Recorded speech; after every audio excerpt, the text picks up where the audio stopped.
In the infinite tapestry of magic and mystery, there exists a moment where two ancient powers converged. Within Hogwarts' Great Hall, as young witches and wizards faced their sorting, another consciousness stirred, one that spoke of forces beyond wands and spells. This is the night when destiny met choice, when the Sorting Hat encountered a rival voice from stars far, far away, and 11-year-old children discovered that sometimes the most powerful magic is simply choosing who you want to become. The massive oak doors burst open with a thunderous crack that echoed through the great hall like a spell gone wrong. Professor McGonagall strode through, her emerald robes billowing behind her as if caught in an invisible wind, leading a cluster of nervous first years who shuffled forward like sheep approaching a cliff's edge. The enchanted ceiling above swirled with storm clouds that hadn't been there moments before, dark, roiling masses that seemed to pulse with energy that made Harry Potter's scar tingle in a way that had nothing to do with Voldemort. Blimey, did you feel that? Harry nodded slowly, his green eyes scanning the hall. Something had shifted in the very air around them. Not magic exactly, but something else. Something that whispered at the edges of his consciousness like a half-remembered dream. The older students sat at their longhouse tables, seemingly oblivious to the disturbance, but Harry noticed Dumbledore's eyes twinkling with unusual intensity from the staff table, as if he had been expecting something like this. The Sorting Hat sat on its familiar three-legged stool, looking as ancient and patched as ever. But tonight, there was something different about the way it seemed to observe the approaching students, as if it too sensed the presence that Harry couldn't quite name. Form a line. The first years scrambled to obey, Harry finding himself sandwiched between a trembling Neville Longbottom and an unusually quiet Hermione Granger. Atmospheric pressure changes, electromagnetic anomalies. This doesn't align with any known magical phenomena. As they stood there, waiting, Harry felt it again, stronger this time. A ripple through reality itself, like watching the surface of a pond disturbed by an unseen stone. His hand instinctively moved to his wand pocket, though he knew no spell could address what he was sensing. The hat's brim opened wide, and it began its traditional song, but Harry barely heard the words. There was another voice now, threading through his thoughts like silk through water. Trust your feelings, young one. Harry's head snapped up. The voice wasn't coming from the hat. He was certain of that. It was softer, more ancient somehow, carrying the weight of countless stars and the wisdom of 1,000 worlds. The Sorting Hat's song faltered for just a moment, so brief that most students wouldn't have noticed, but Harry caught it. The hat's crease deepened, forming what almost looked like a frown. Well, well, it seems we have company tonight. Harry glanced sideways at his fellow first years, wondering if they'd heard it too, but they all seemed fixated on the hat with varying degrees of terror and fascination. A rival voice dares to whisper in these hallowed halls? How presumptuous. The other voice returned, stronger now, and Harry realized with a start that it wasn't speaking to him alone. It was reaching out to all of them, testing, probing, like fingers of thought searching for purchase in their minds. The Force flows through all living things, even here, in this place of ancient magic. The Force? The hat's song concluded with its traditional sorting explanation, but then it added something new. Something that made McGonagall's eyebrows climb toward her pointed hat. But heed this warning, young ones all. Another presence walks this hall. A voice that speaks of paths and choice that isn't mine. A foreign voice. So when you sit beneath my brim, know that I must compete with him. Before we move on, I'd like to ask you a small favor. If you're enjoying this content so far, please take a second to like this video and subscribe to the channel.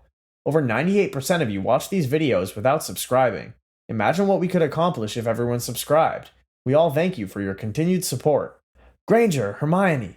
She walked forward with the determination of someone marching into battle, her bushy hair bouncing with each step.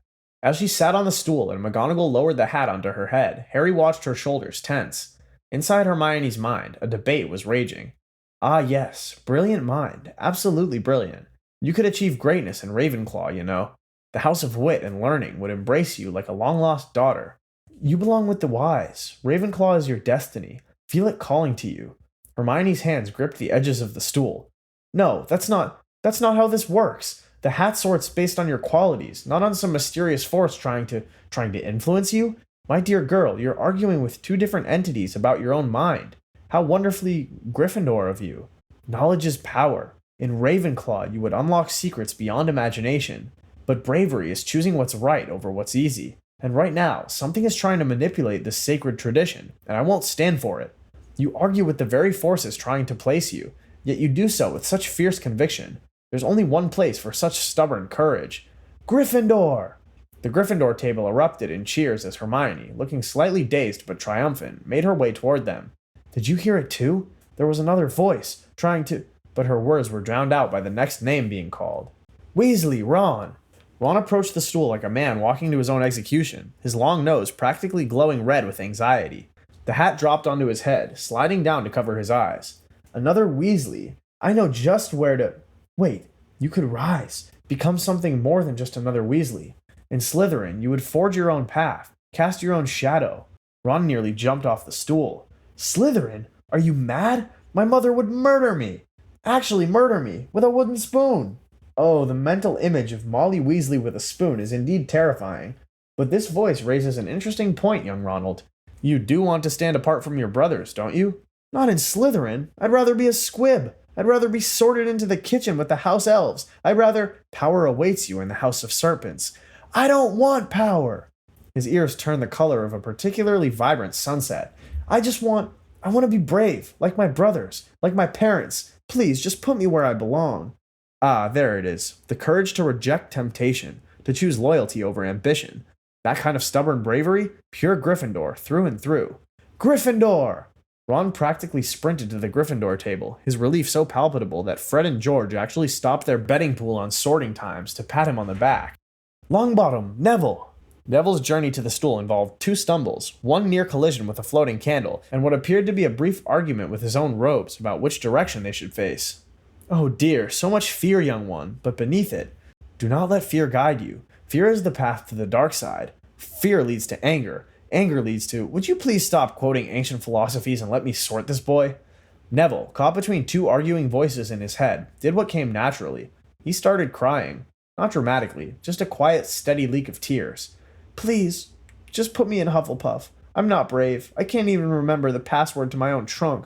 I lost my toad 3 times just walking here. I'm nobody special. Neville Longbottom, do you know what courage is? No? It's being afraid and doing what needs to be done anyway. And right now, you're sitting here, tears on your face, talking to a hat while some cosmic force tries to influence your destiny, and you're still here. You haven't run. You haven't fainted, though you've come close. That, my boy, is bravery. The force is strong with this one, though he knows it not. Oh, do be quiet. There's only one place for someone with your particular brand of courage, Neville Longbottom. Gryffindor!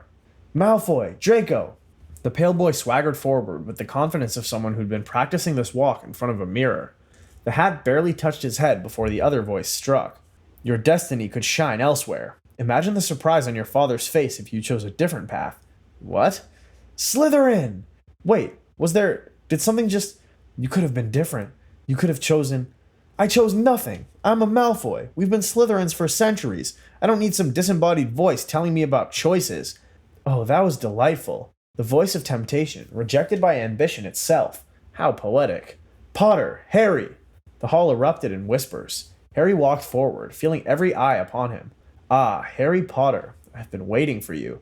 As have I. The force is extraordinarily strong with you, young Potter. Would you both just... Wait, both of you can hear me? Of course we can hear you. It's your mind we're in.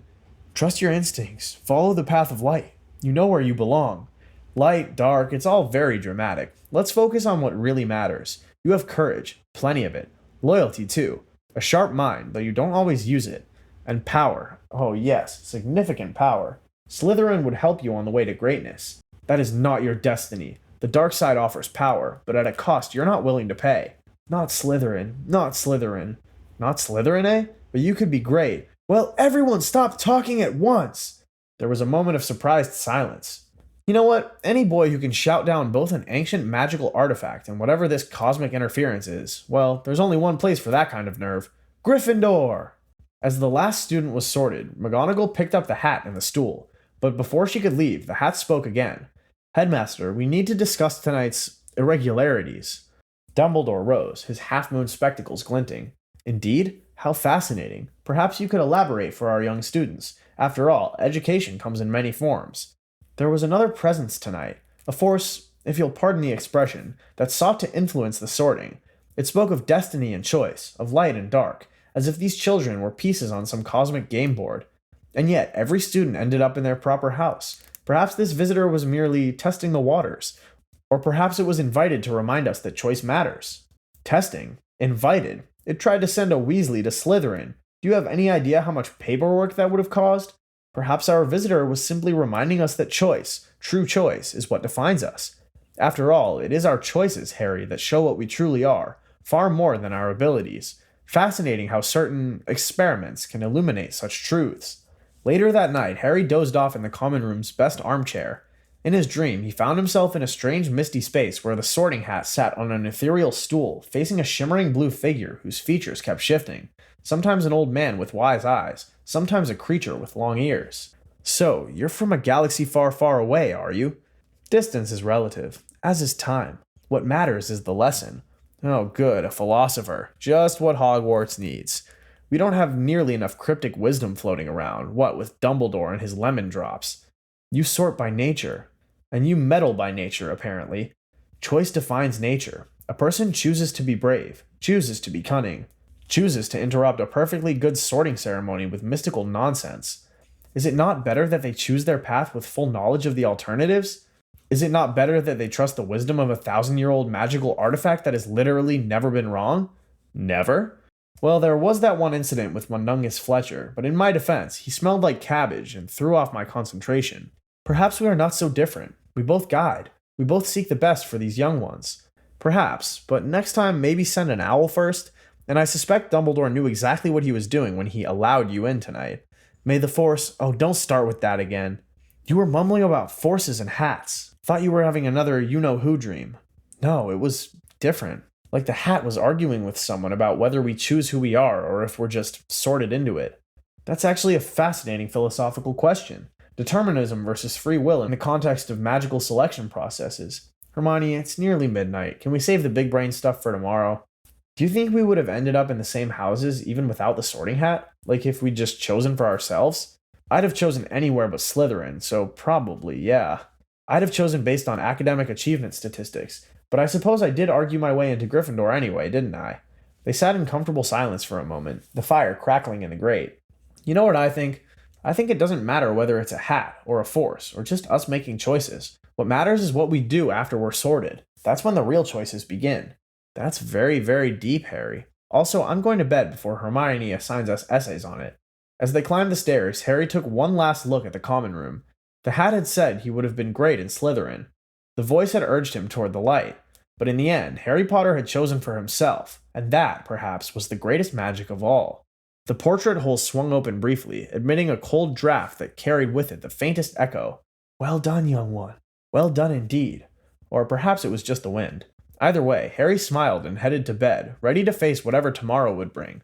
After all, he was exactly where he had chosen to be. Home. If you enjoyed this journey into an alternate Harry Potter timeline, be sure to hit that subscribe button and join us for more what-if adventures in a galaxy far, far away. Because in the infinite possibilities of the Force, every choice creates a new story worth telling.